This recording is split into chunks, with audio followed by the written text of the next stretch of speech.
नाशिक रोडला कलानगर येथे शॉर्ट सर्किटमुळे आग. नाशिक रोड येथील जेल रोड भागातील कलानगरमधील भक्ती अपार्टमेंट या बिल्डिंगमध्ये शॉर्ट सर्किट होऊन आग लागली. स्थानिक नागरिकांच्या प्रसंगावधानाने त्वरित अग्निशामक दलाला, पोलीस यंत्रणेला आणि विद्युत मंडळाला कळवण्यात आल्यामुळे संभाव्य हानी टाळल्या गेली.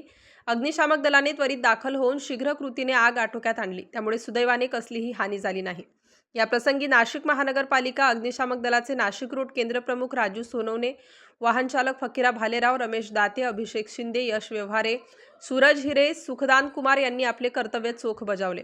यावेळी दक्ष नागरिक यतीन मजुमदार, शिवाजी थोरात, अमर तल्लम, राघव ताजने, गुरु ताजने, संजय मोरे, नंदू वारुंगसे, डॉक्टर सारंग दराडे, विनोद जेठवाणी, डॉक्टर सुनीता टावरी, रामदास हिरे, मनोज भालेराव, वाकचौरे सर, कोल्हे सर, विलास पेखळे आदी नागरिकांनी यथायोग्य सहकार्य केलं.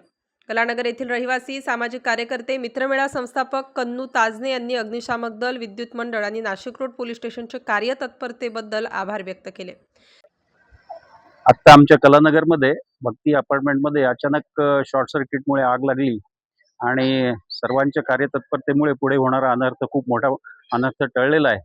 त्यामध्ये कन्नूभाऊ ताजणे, MSEBचे सर्व कर्मचारी, पदाधिकारी आणि ताबडतोब फायर ब्रिगेडवाले आल्याने हा खूप मोठा अनर्थ या ठिकाणी टळलेला आहे. सगळे लोकांना या निमित्ताने एक सावधानतेचा इशारा मिळालेला आहे आणि निश्चितच यावरती कलानगरवासी विचार करतील आणि काम करतील अशी आशा करूया. भक्ती अपार्टमेंट मध्ये अचानक शॉर्ट सर्किट झाल्याने आग लागली, परंतु नागरिकांच्या सावधानतेने आणि लगेचच फायर ब्रिगेडला, आपल्या नाशिक महानगरपालिकेच्या फायर ब्रिगेड विभागाला फोन केला असता अतिशय कार्यतत्परता दाखवून त्यांनी ती आग नियंत्रणात आणली आणि सुदैवाने कसली हानी झाली नाही. मी पुन्हा एकदा नाशिक महापालिका, आमचे राजाभाऊ असतील, आमचे सर्व महापालिकेचे कर्मचारी असतील, त्यांचे फायर ब्रिगेड, त्याचप्रमाणे MSEB आणि आमचे पोलीस खाते. स्टार न्यूजसाठी मोहसिन पठाण, नाशिक.